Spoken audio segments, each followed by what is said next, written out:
Tyre Power gives you the power in their Best Buys on Big Brand sale. Get hot offers on the biggest brands, like buy 3 and get 1 free on a range of Falcon passenger car tyres. Conditions apply. Tyre Power's Best Buys on Big Brand sale is on now. Visit tyrepower.com.au. Thorpe is coming in gold and a world record. Ian Thorpe. The birth of a legend. 458 is the total, out of which Bradman has made 309 not out. It's a world's record.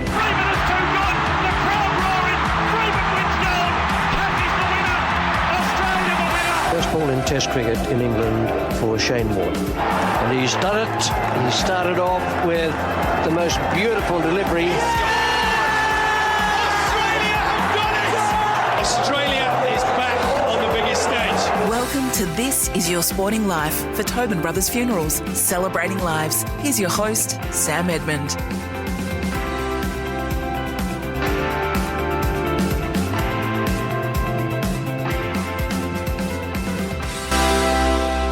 Hello everybody and welcome to the show. As always, we're here for our friends at Tobin Brothers Funerals, celebrating lives. Well, today we're speaking to a man whose heart well and truly beats true for the red and the blue. As a player, Hassa Mann won 3 premierships, 3 best and fairest, and has a place in both Melbourne's Team of the Century and the AFL Hall of Fame. He was a key figure in the Demons' golden era that stretched from the mid-50s to the mid-60s. As an administrator, he served as CEO from 1992 to 97, a period that saw the club go perilously close to merging with Hawthorn. On the field and off, Hassa Mann has lived through the good times, but also very much experienced the bad times at the club he loves, and we're so glad to have him on the show. Hassa, hello and welcome. G'day there, Sam. As I mentioned off the top, your journey is a fascinating one. Let's rewind all the way back. Where did it first start, Hassa? Well, I was born in a little country town called Melbourne, about 560 odd k's from Melbourne, Melbourne being near Mildura. So my first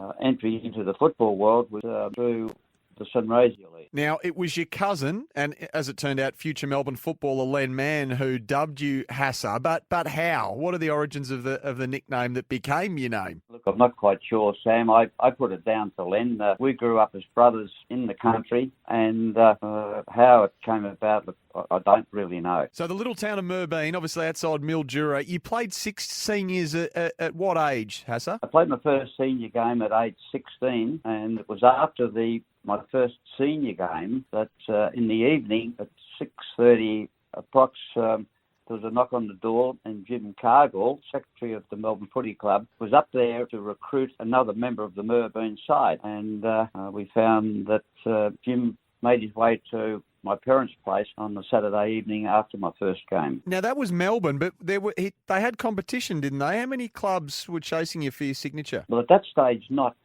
really, Sam, because, as I say, I was only a 16-year-old kid, and I probably hadn't had any reputation at that stage, and it was just so happened that Jim was there, as I say, to recruit another member of the team, which obviously didn't happen. No, but your commitment to Melbourne didn't come for some time after that, am I right in saying? Well, in those days, you signed a Form 4, which tied you to the club for a period of 2 years. And I was reluctant to sign with Jim on that first evening because at that stage I was an avid Essendon supporter. And I wasn't overly keen, knew nothing much about the Melbourne Footy Club at that point. So as time went on then, and perhaps some other clubs became interested, were your beloved Essendon one of those? No, they weren't. And unfortunately, I guess at the time, but as it turned out, I guess the decision I made to sign with Melbourne turned out to be quite a good one. It did indeed. We'll get to that in a moment. But what actually got you over the line? Wasn't it a pair of specially made boots for your sort of wider feet there, Hassa, that might have won the race for your services? Well, in those days, money didn't play a part, and I signed with Melbourne for a pair of footy boots, which incidentally I never ever wore. I think they were someone else's boots, to be honest. And, well, it's Jim thought he was doing well. It's good business from Melbourne then, isn't it? So I mentioned the timing, and this is where great fortune obviously comes into it. You arrive at Melbourne at a glorious time in 1959. Now, the D's had won premierships in 55, 56, 57. They were beaten by the Pies in 58. But I wanted to ask you, in those first couple of years at Melbourne, what was it like around the city, around town in this era to be known as a Melbourne player? Well, before I went to Melbourne, I think it's important to note that I was transferred in my employment down to Rutherglen. Yep. In the Ovens and Murray, and I played a season or 3/4 of a season with Rutherglen. And there's no doubt in my mind that the season that I had in the Ovens and Murray, which at the time was regarded as the best league outside of the city, I gained some enormous experience in that all the coaches of the 8 teams in the Ovens and Murray were in fact ex-league players. I mean, my coach at Rutherglen was Ray Ward, who played with Collingwood. Bob Rose was coaching Wangaratta Rovers. Bill Stevens was coaching Yarrawonga and Fitzroy. Des Healy, Collingwood, was coaching Wodonga. Len Fitzgerald from ex-Collingwood was coaching Benalla. Jimmy Dean, ex-Richmond, was coaching Myrtleford. So the league itself was a very strong league, and I guess that playing against men basically for the first time in that competition certainly gave me a little experience and a stepping stone from the small Sunraysia League into the big league. Well, it certainly prepared you well, because in your debut year, you win Best First Year Player and you win a flag at 18 to cap it all off. In fact, you kick the sealer, don't you, to win it against Essendon, of course, the side that you're obviously telling us that you bagged for growing up in 1959. I mean, this was a big first year and the stuff of dreams in many ways, Hassa. Well, it was an interesting one, Sam, in that I never nearly didn't play in the grand final, because I think it was about July, August, I got called up to do my national service. And the intake was to take place in September. Right. Which created a bit of a hassle, and the Melbourne Footy Club decided to take the Army to court. And we went to court, and Jimmy Cardwell had a legal representative, obviously. And when he put the case forward that he was a chance for a young 18-year-old kid to play in the grand final, experience something that very few people have the opportunity to do so. And I thought after our representative's submission, there's no way in the world I was going to miss playing in the grand final. And then the Army came along, and after their submission, there was no way that I was going to play, as they argued that I shouldn't be seen as the exception and given any opportunity to bypass, when our argument was not to bypass doing the actual national service, but in fact seek a deferment. Luckily enough, the judge ruled in our favour, which made me able to play in the final series. Geez, they would have been anxious times for you. And when did you end up doing your national service, Hassa? Well, as it turned out, I was deferred to, I think it was March the following year, and then the national service was abolished. Yeah. So I never, in fact, did the national service. Right. And I got to play in the grand final. Well, you fulfilled your service of a different kind, because Melbourne were happy to have you on the day. As I say, you played a big part in that and throughout your debut season in 1959. For those that don't remember you as a player, Hassa, or weren't fortunate enough to watch you run around in the red and the blue, just describe yourself. What would you say your strengths were as a player? I had some skill, I guess. I had a little bit of pace, I guess, and I thought I was quite a good team player. In actual fact, Sam, I thought that what I achieved in football probably exceeded the ability that I had. I think you're far too modest there, and the record would suggest otherwise, but you're more than welcome to uphold the modesty card here. There's no problem with that, Hassa, and many people will remember you as a player and the influence you had over a long period of time. Let's move on. I was very lucky to come into the Melbourne side. I mean, the actual team, I think there was only Tassie Johnson and myself were the only two players in that 59 team that hadn't played in, premierships prior. And that a number of our players, the Brassies, Dixons, Adams and so forth, had all played in at least 3 for that time. So as a young, inexperienced kid, we were very fortunate to be fitted in. And just I asked this earlier, Hassa, can you take us into the city at this point in time? What was it like for a side that was so wildly successful, winning premierships basically year upon year, what it was like as an 18-year-old in the city of Melbourne to be known as a Demons player at that time? Well, I guess you don't think about it very much as a young 18-year-old kid. You're just thrilled to be able to to get a game. I probably thought in my first year, you'd probably spend the time in the reserves. I remember the last practice game, Sam, was an interesting one in that Jimmy Cardwell came up to me just on the Thursday night before the last practice game and said to me and told me that I was a bit of an embarrassment to him in that he had sort of promoted me as a top recruit and my form hadn't been exceptionally good. And he told me that I was going to be tested out in that first game by Jeff Case, a Victorian player. And lucky enough, I kicked, I think, 4 or 5 goals from the last practice game, which earned me a spot in the team as a 19th man for the first game of the season. I then played 2 in the reserves, I think it was, and never played reserves again in my career. You're listening to This Is Your Sporting Life thanks to Tobin Brothers Funerals, a family-owned business since 1934. Now, while he couldn't have timed his arrival much better, Hassa Mann also found himself at the centre of the most seismic chapters in Melbourne Football Club history. That's next. You're listening to This Is Your Sporting Life with Sam Edmund for Tobin Brothers Funerals, celebrating lives.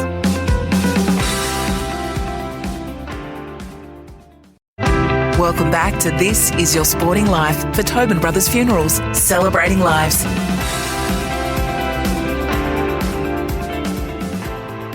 Hello, great to have your company on This Is Your Sporting Life, made possible by Tobin Brothers Funerals, celebrating lives. We're with Melbourne icon Hassa Mann.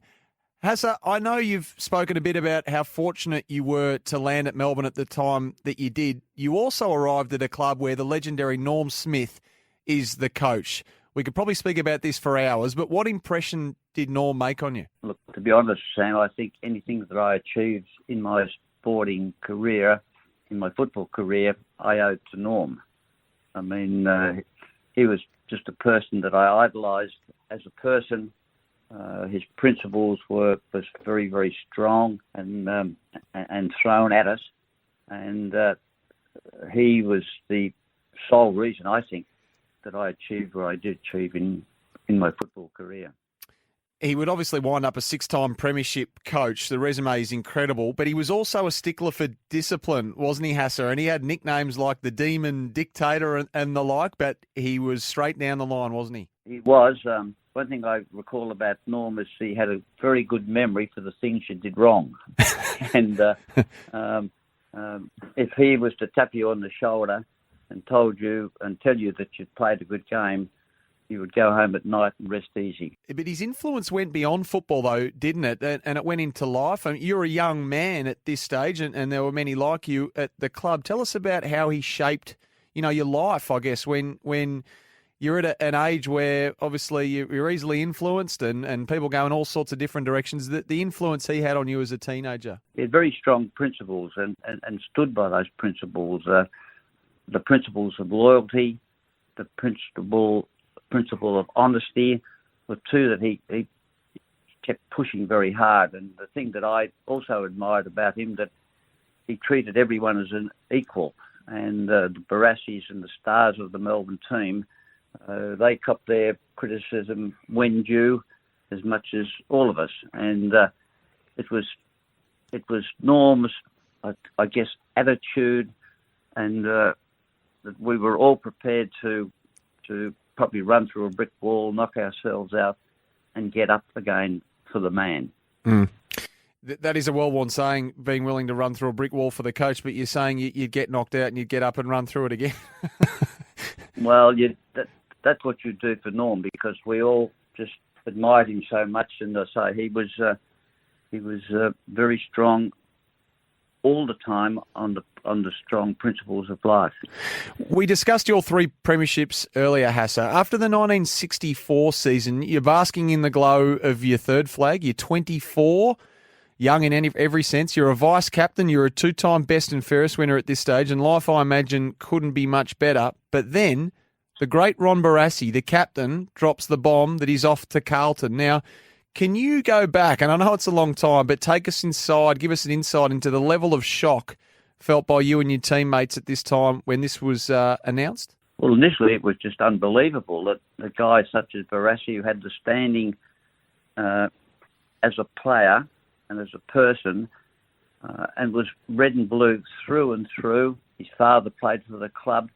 For him to, out of the blue, as it turned out, announce that he was defecting to Carlton.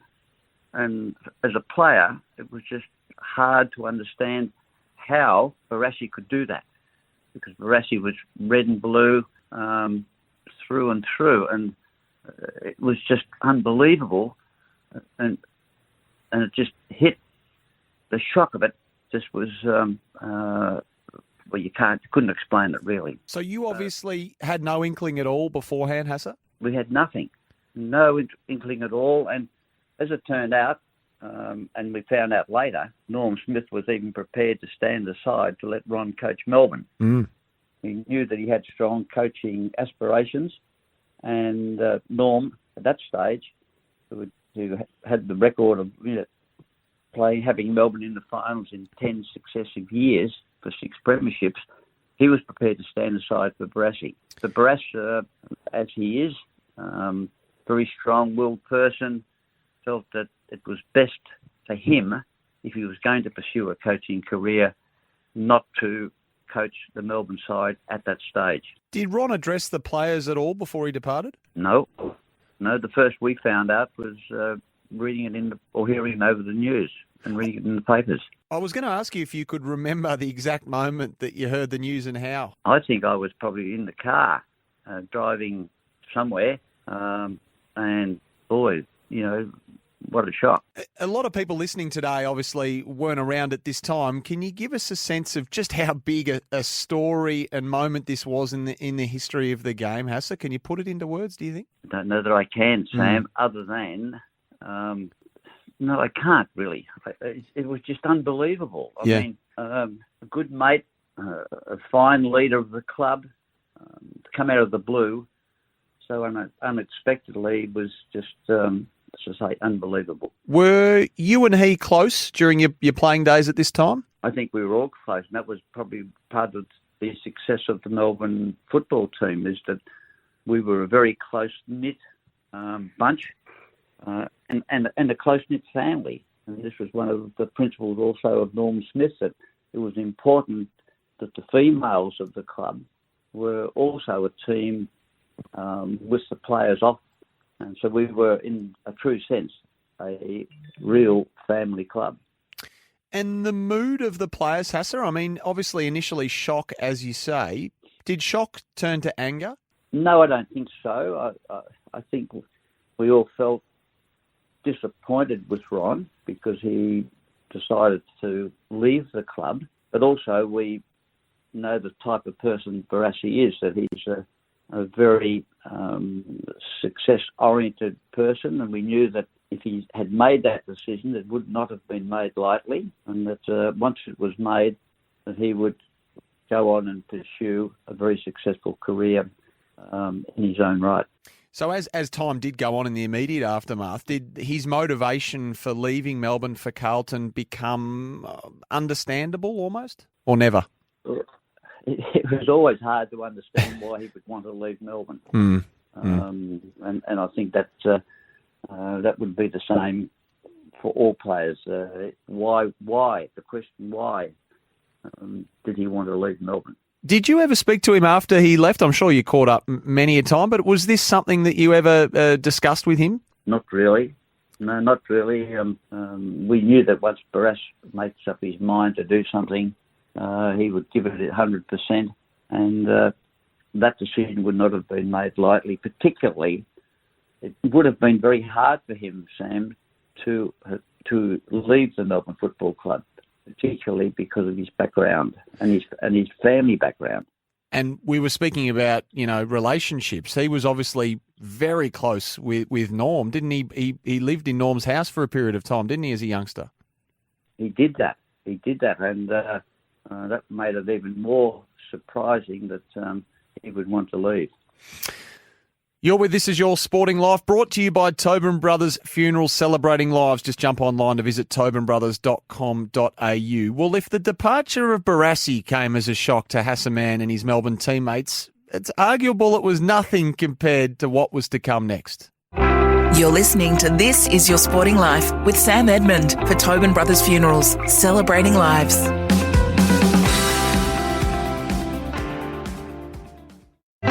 Welcome back to This Is Your Sporting Life for Tobin Brothers Funerals, celebrating lives.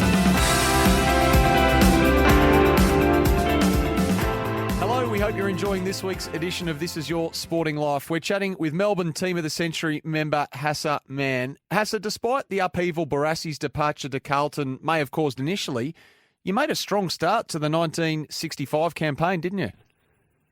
We did, Sam. We got away to a very good start, winning the first 8 games and obviously sitting on top of the ladder and looking strong and looking forward to another successful season. But that was not to happen, was it? No, it was not. That's an understatement. You lost 3 of your next 4 games, but then things really exploded before the round 13 game against North Melbourne that was to take place at Coburg. Now, the night before that game, you were spending some time over the phone. Again, nothing unusual with Norm Smith that night on match eve to discuss some specifics around the game the next day with the Kangaroos? No, it was a usual occurrence. Norm would give me a call on the Friday evening and discuss the tactics of the game and discuss what we were going to do and how we were going to do it. And we had that conversation, which lasted for about 10 or 15 minutes, I guess. And then I heard through the phone the doorbell ring. And Norm then said, look, we've covered our discussion for tonight. There's someone at the door. I'll leave it there. We'll see you tomorrow.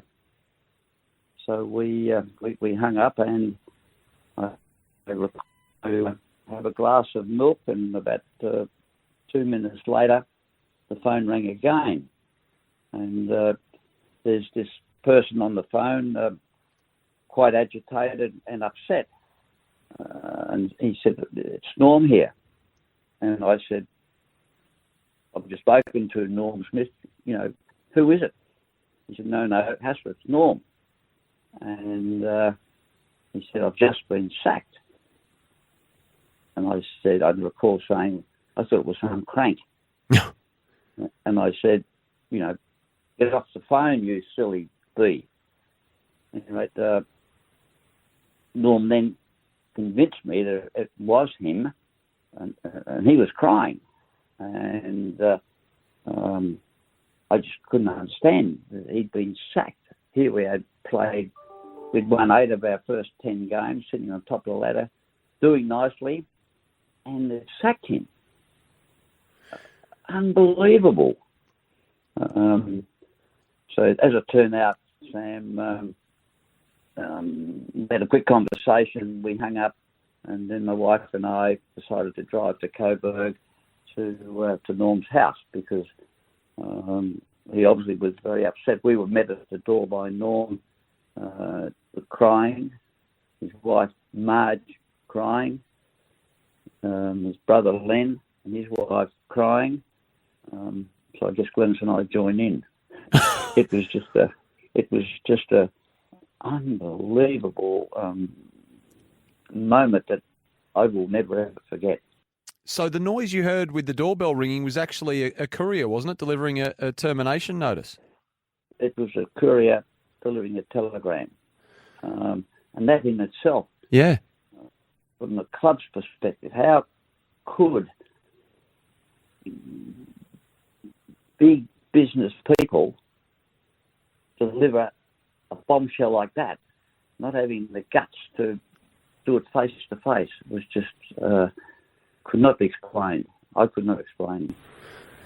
And can you explain now. Surely politics are at play here, given the win-loss. So did you have any grasp at the time or in the years after what was taking place behind the scenes that might have led to this, Hassa? We knew that there was some tension between Norm and the club, in that Norm some weeks earlier had made a statement against an umpire, and that got a fair bit of tension with that. And we found out later that the football club, I think it went to court, and the football club, in their wisdom, decided not to support Norm. So that, I think, was the catalyst that started the club having some doubts about Norm. It was also, I think, that Norm was pushing very hard, the club very hard at the time, because he felt that we're getting near the end of an era where, I guess, the last 3 or 4 players of the boom recruits of 53, 54 that took Melbourne through to that magnificent run was ending. And Norm felt that the club had to change its strategy and its attitude, and had to start basically looking at paying for players, which other clubs were doing at the time. And Norm was adamant at the time that we had to, if we were going to continue to be successful, we had to match what the other clubs were doing. And the club, of course, was reluctant to do that. You've got to imagine also, Sam, that at the time that the Melbourne Football Club was a section of the MCC. Basically, the MCC bankrolled the Melbourne Football Club. And with their other activities and their other responsibilities for the other sections of the club, I guess had to be careful on how they treated the Melbourne Football Club with respect to the other sections of the club. But that also, I think, Norm was quite right in his approach, because we did have to. Melbourne did not have any contract players per se, and at that stage, I think Barassi, as captain of the club, was getting probably £2 a week more than the recruit playing his first game. And other clubs at that stage were certainly paying players and recruiting players and enticing players to come to the club because of that payment scheme. So everyone's in tears at Norm's house on the Friday night. Now, you did have to front up and play the next day, didn't you, at Coburg against the Kangaroos? I mean, how difficult was that? Very difficult. I recall, I think I got home from Norm's place on the Saturday morning at about 1:30, 2 o'clock in the morning. And early the next day, I phoned all the players and told them the situation that we were confronted with. Checker Hughes, as chairman and selector, was going to coach the team at North Melbourne. And it was an atrocious day at Coburg. I think the first and only time we played at Coburg, we lost the game. And an interesting point that after the game, as captain, I was confronted by the president, Don Duffy, who made it very clear that I was not to appear on television the next day. I was not to be seen as supporting Barassi. And if I did, it would jeopardise my captaincy. So I looked Don Duffy in the eyes and said, Don, I will be appearing tomorrow. I will be supporting Norm Smith. And if I lose my captaincy over that, so be it. So I made it very clear that I, as all other players, were very supportive of Norm. Mm. That was only the start of then the next interesting 5 or 6 days when a group of business people and legal people decided to challenge the Melbourne Football Club to get Norm Smith back as coach. And it was Trevor Rapke, a very senior Victorian judge, who led the Get Smith Back to Melbourne campaign, which as it turned out, was successful, and 4 or 5 days later, Norm was reinstated as coach of Melbourne. And that's just crazy, isn't it? But the damage was done, wasn't it? I mean, you won only one more game for the year. You missed the finals for the first time in 11 years as a result. And so in a matter of a few, dramatic months, Hassa, Melbourne's dominance had just been dismantled. I mean, you wouldn't make the finals again until, 1987? And as of 2021, right now, you haven't won a premiership since Smith's dismissal. It was a cataclysmic period of time, wasn't it? Well, it was, and that period, particularly for the rest of the season, it was a terrible situation to be in, as you could sort of feel the tension between the playing group, the coaching group, and the committee. And people were sort of standing in corners in groups and so forth, and you could just, as a player, you could feel the tension between coach, players and club, and it was something that I know it affected and had a gigantic effect on the club for decades after that. We're talking to Hassa Mann on This Is Your Sporting Life, thanks to Tobin Brothers Funerals, celebrating lives. Next, the abandoned merger with Hawthorn. You're listening to This Is Your Sporting Life with Sam Edmund for Tobin Brothers Funerals, celebrating lives.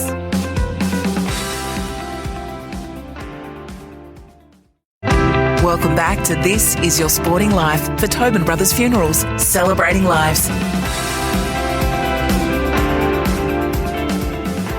To have your company here on This Is Your Sporting Life, thanks to Tobin Brothers Funerals, a family-owned business since 1934. Former Melbourne great Hassa Mann is our guest today. Hassa, in 1967, you win your third Melbourne Best and Fairest, and I think that year you're often spoken of as a Brownlow contender as well, despite a bit of a knee problem. But at the end of 1968, the Demons refused to give you a 2-year contract. Is that correct? That's correct, Sam. I played with the state side in 1968 in Perth, and it was after that game that I was approached by both South Fremantle and East Fremantle to take up a coaching position with their clubs. Now, coaching was the furthest thing from my mind, but at the time I was not interested, as I say. I thought that, here would be a good chance to take my wife to Perth and have a chat to the two clubs, but with no intention at all to pursue that line. I came back and made Melbourne aware that I'd been approached by the two clubs. I spoke to Cardwell and told him that I was a Melbourne player through and through. I wanted to play 200 games with the club and more, and that I had no interest with these offers. Jim then said that I should talk to the chairman of selectors, being Colin McLean, and I did that. And it was in that conversation that I was told as a 28-year-old that he did not think that I had 2 more years of VFL football left, and that he couldn't and would not support giving me a 2-year contract with the club. So I guess I thanked Colin there and then and decided to pursue the coaching roles, and I decided to go and play with South Fremantle. But they refused to clear you initially, didn't they, the Demons? Well, it was annoying, I guess, Sam, because in the last 7 years of my service with Melbourne, I'd won 3 best and fairest, runners-up twice and runners-up 3 times. So I'd featured in the top 3 in the last 7 years, and yet here I was told that I didn't have 2 years left, which was a little hard to take, I can assure you. And I guess in pursuing the coaching role, it gave me some happy feeling to think that the following year, as coach of South Fremantle, I was picked to play for WA against Victoria. So I made it clear to Colin McLean when I saw him that I still had a little bit left. Yeah, well said. You had the last laugh. But I just wonder, because of all those things, did it sort of end on, after all the good times, something a bad terms with the D's? Not from my perspective, no. I mean, I had a fine career with Melbourne and I loved every moment of it. I was disappointed. I was terribly disappointed that I wasn't still playing with them. But I could never leave on bad terms. But the other part of it was you captain coached South Fremantle to a flag in 1970. So you mentioned state selection, but that must have been a sweet one as well. Well, it was after the first year. The first year was a disaster. We won 5 matches, finished stone bottomless last. Yep. And then I thought, well, we had to do something drastic in my second year. And it was then that I went to the club and told them that I wanted to be sole selector because I wasn't happy with the selectors that I'd had in my first year. As is the case, those 2 guys that were co-selectors had been in that position for a number of years prior, and they had sets against players, and I wasn't able to get what I thought was my best team on the ground at all times. So reluctantly, they gave me that role, and we went from last to premiership, which was a nice return. Indeed it was. So we skip forward a bit here. You joined the Melbourne board as a director in 1991 and you served as chief executive from 92 to 97. Now, Hassa, in keeping with your career, there wasn't a dull moment here either. What do you remember of the events of 1996 and what a whirlwind it was when the Melbourne Hawks appeared set to be formed? Well, you go back probably 18 months or 2 years, and again, we were very conscious that things were changing pretty drastically in terms of AFL football. I think 92, 93, I think player managers came on the scene, and in my opinion, that was the start of a real change in AFL football, in that money became a big issue. Salary caps were introduced, and salary caps were increasing. And we were looking at the 5 years hence, and it was our belief that the salary cap was going to explode. And we felt that the club was in a position whereby we were behind the 8 ball, because of the attitude of the Melbourne Football Club to be totally professional. And we put up a plan that we felt that financially the club was in a very good state. Player-wise, we were not strong, and we looked at options. When I say we looked at options, the board looked at options, and it was decided we should do a study to see where the football club was positioned and where we should be positioned to go forward. It was in that we had a meeting up at not Landsfield, up country, and it was decided there again that an option would be to pursue the option of maybe marrying together with another club that could provide probably an instant addition of players into the club. And I guess, we looked at the various clubs and it was decided that probably if we were going to pursue that Hawthorn perhaps offered the best option. And I guess that was the start of it. That was a very hard, terribly hard decision to make. I know that Ian Ridley suffered as president. He found it most difficult to even think of the idea of the Melbourne Football Club changing and marrying together with another club. But as it turned out, after a lot of study and looking at the options, that it was decided that we should go ahead with it. But then Don Scott at Hawthorn, and there was the emergence of a Melbourne supporter by the name of Joe Gutnick, didn't it? It saw the anti-merger brigade just relatively quickly, I think, gain strength and voice. And it is easy in hindsight, but Hassa, as CEO at the time and someone closer to the specifics than so many, was there regret that it didn't happen in the immediate aftermath? Did you and others think it should have happened at the time?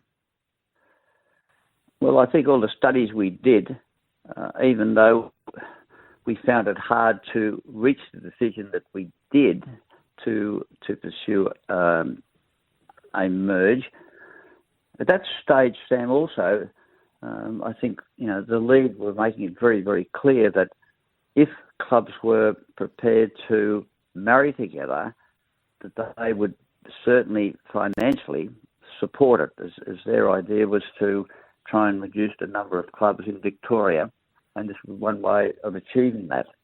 And so, therefore, we probably had the support of the AFL Commission to pursue, and as it turned out, whilst we, as a board, and particularly Ridley, myself, as Melbourne players, and McMahon as Melbourne players, the last thing we wanted was to lose the identity of the Melbourne Football Club. Mm.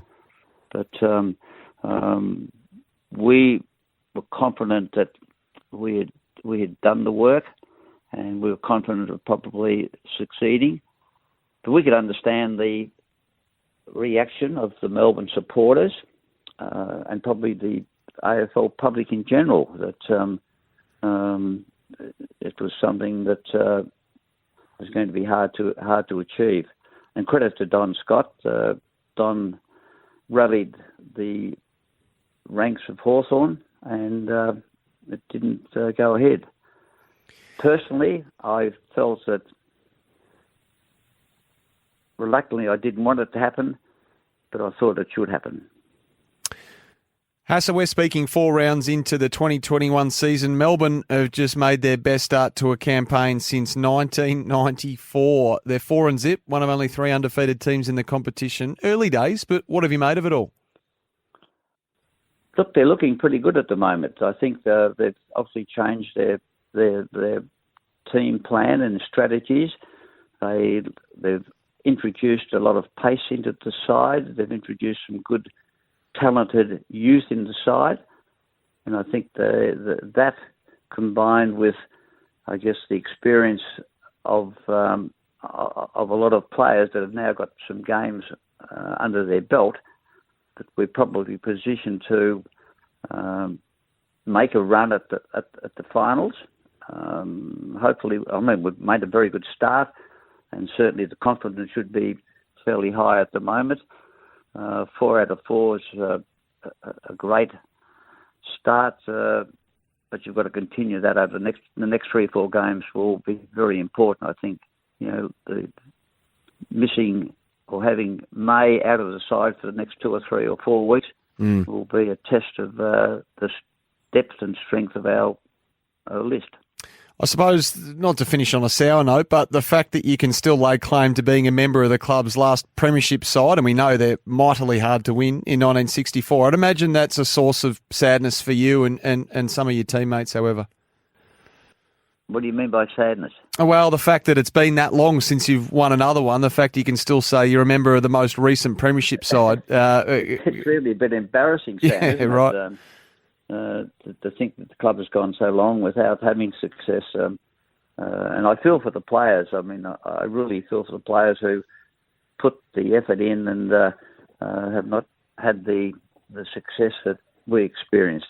And particularly from my own perspective, because I walked into a premiership side and played in, 3 in the first 5 or 6 years of my career, and something that players are lucky enough to achieve one.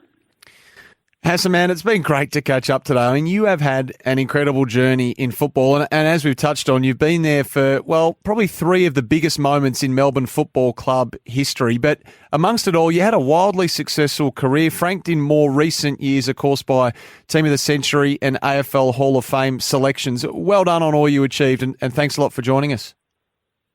Good, Sam. Thanks. And thank you for joining us also. You've been listening to This Is Your Sporting Life for Tobin Brothers Funerals, celebrating lives. Jump online to find tobinbrothers.com.au and we'll catch you the next time we celebrate the life of another sporting icon.